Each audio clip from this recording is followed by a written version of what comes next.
Welcome back once again to the shop down here at the Motorplex. We've got the water pump 128 back. It just went in for a recall and it still doesn't have working air conditioning. The recall was not for the AC. On these cars, the air conditioning system is actually pretty solid. There are two main components that fail on these. There's the Schrader valves inside of the service ports, both the high side and the low side. And then there's the AC evaporator core inside of the dash. I always start with the cheapest part first, and that's what we're gonna do today.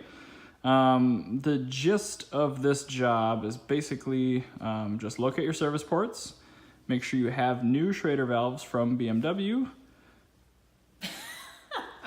Casey's back once again. This is her beautiful vehicle, so locate new Schrader valves, which I'll show you in a second here. Make sure you have an AC manifold set, a vacuum pump to pull a vacuum,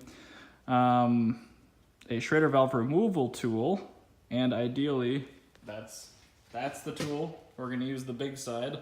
This is for vandalizing people's property and bicycles. This is for servicing air conditioning. I think Casey's probably gonna do both, but I digress. There's what a typical manifold set looks like. You will need R134A service port adapters. You can buy this manifold set with both adapters, with the refrigerant can adapter and a vacuum pump on Amazon for about $100. So I would just recommend you go that route if you're not doing too many cars.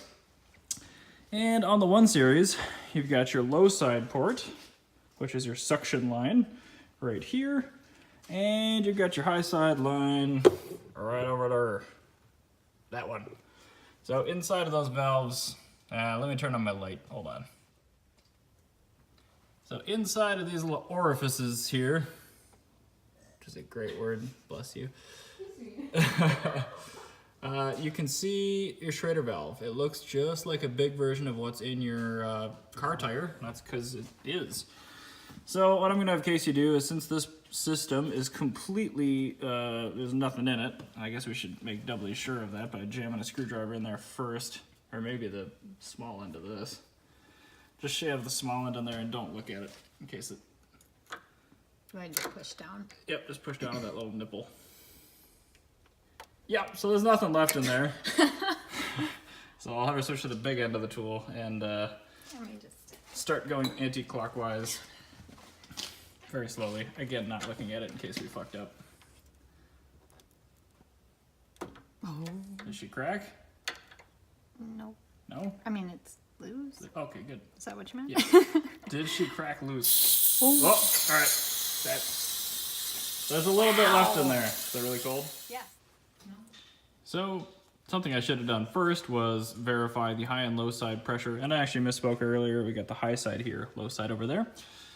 This is showing pretty much 75, 80 PSI, which is really good considering our ambient temperature, so the system is fully charged.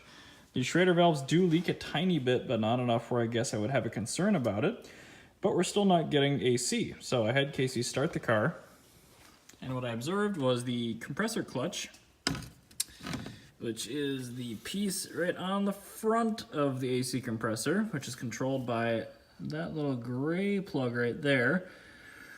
12 volt signal from the heater control module that will kick the clutch on and actually engage the power to the AC compressor and start compressing the refrigerant and activating the heat pump.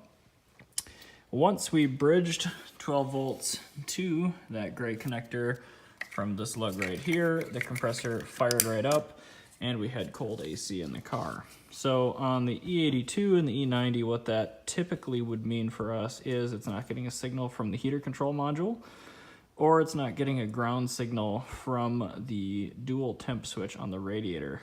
So I don't know which one of those things it's going to be yet, but the fact that it's not a compressor, it's not a charge issue, it's not necessarily a Schrader valve, and it's not a compressor clutch are all good things.